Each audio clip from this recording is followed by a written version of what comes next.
Hello, my name is Harry Baker. I am a poet. I am recording this in Margate, in Kent, in England, and I'm so happy to be with you virtually, if not in person. I would love to just share a couple of poems, two I've written in the last year, one I've just really missed performing, and so I'm going to give it all as if I was there with you here and now. And this first poem I wrote during the first lockdown, and it came from a sense of missing hugging people in the UK. That was one of the first things to go, and so whilst at least in our current situation it feels like that is coming back, this is for anyone who's still looking forward to being reunited and what that might mean. When this is over, I will hold you closer than you've ever known. When you see me, you can squeeze me till you feel my very bones.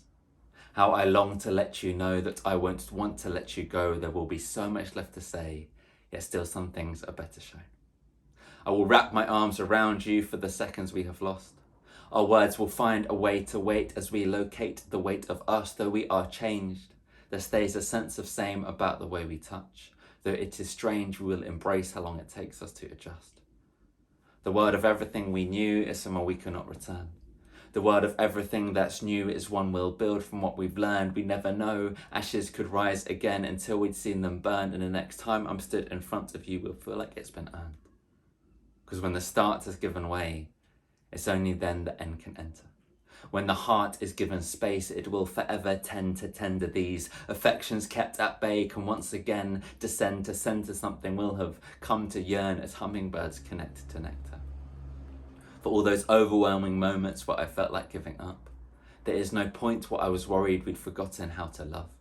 And when the future's all we've got, well then that's got to be enough. All that I know is when I'm low that I have wanted to be hugged. And if you'd rather have a handshake, that is absolutely fine.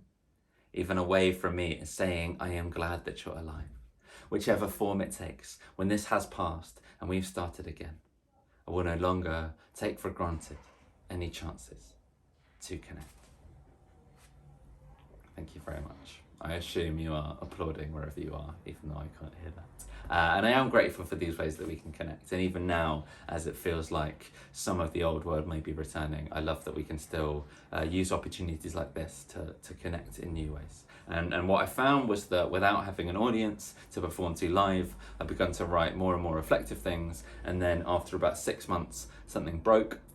In a sort of physical and metaphorical sense. The thing that broke in a metaphorical sense is that I've always written to entertain myself as much as other people. I've always loved trying to be playful with language, and I was really missing being able to do that. The thing that broke in a physical sense was our toilet seat. I think because of lockdown, it was getting more use, and so we needed to get a new toilet seat. It was quite a hard time. We thought we needed a bit of a lift, and so kind of spent a lot of time on the forums and ultimately slightly too much money on the seat. And I don't want to overstate it, but it was the highlight of last year. Oh my goodness, what an occurrence that was. And so it brought me great joy when a few days later I got an email from the toilet seat company saying, would you like to leave a review of this toilet seat online? And I thought, yes I would. One, is my way of giving back. Two, a bit of insight of how desperate I was for an audience at this point. And so for those of you who may not have already come across this when you're perusing toilet seat website reviews,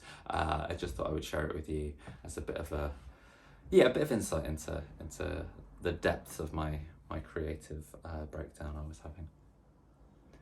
When people say be kind to yourself, they are remiss to tell you how. It's more an overarching vibe than something grounded in the now. But there is more to life than yoga or a mindfulness retreat. If you want to practice self-care, buy yourself a toilet seat. Because a toilet's more than just a place to empty your intestines. It's a safe space, it's a haven, it's somewhere to invest in.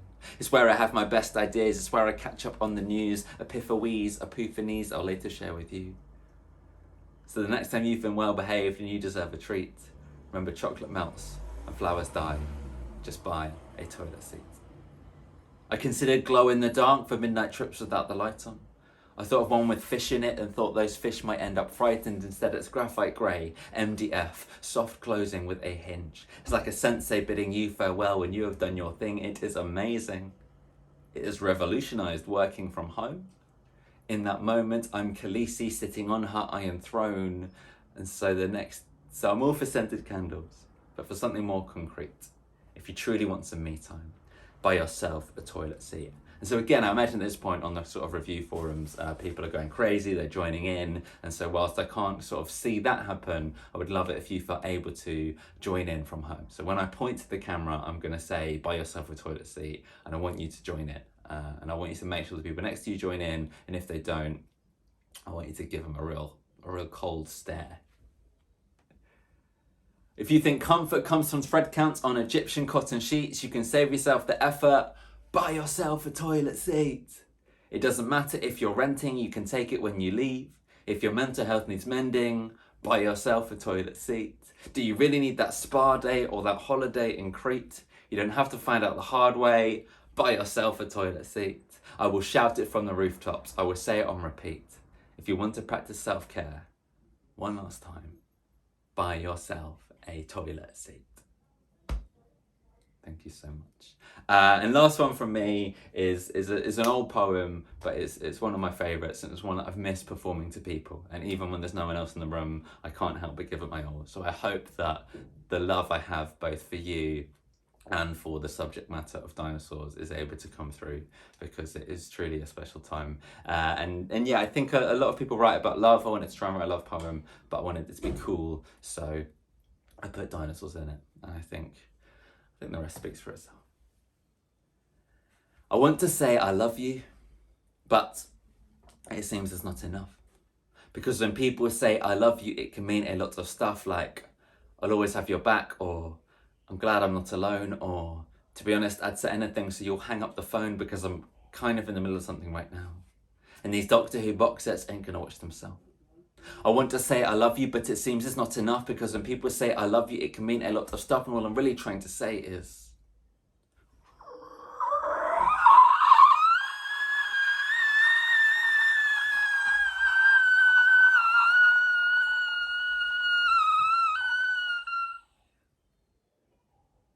I want to love you like a T-Rex with a tiny brain but a massive heart. And if I was a T-Rex, I could hold you in those T-Rex arms and be from harm, because that's dinosaur love.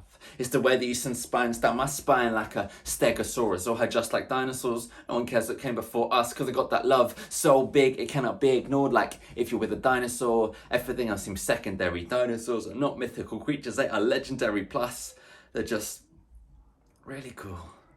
I mean, the thing with dinosaurs is dinosaurs are kind of awesome. One, that they actually existed, just my love is real.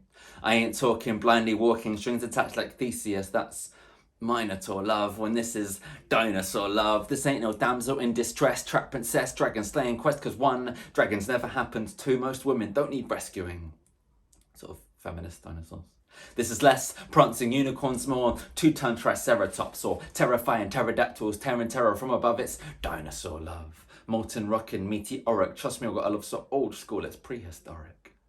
So if you're into Spielberg or hip-hop with a classic vibe, then we could watch Jurassic Park or listen to Jurassic 5. And if you like a bone, then I know a place where we could see I'm a lifetime member of the Natural History Museum.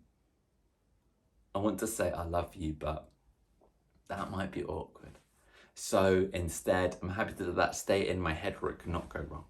And if as time goes on, my dino love dies out as you'd expect when it's extinct, I'd rather that we remain friends than became exes. But if somehow, against the odds, my dino love proves so colossal that it stands the test of time, perfectly preserved like a fossil, then one day, when you've been left in ruins and need someone to help excavate through them, it won't take an archaeological expert to point you towards me. And at that point, I'll point out, you're like a brachiosaurus, because there's no one above you. Then I'll be able to look you in the eyes and say,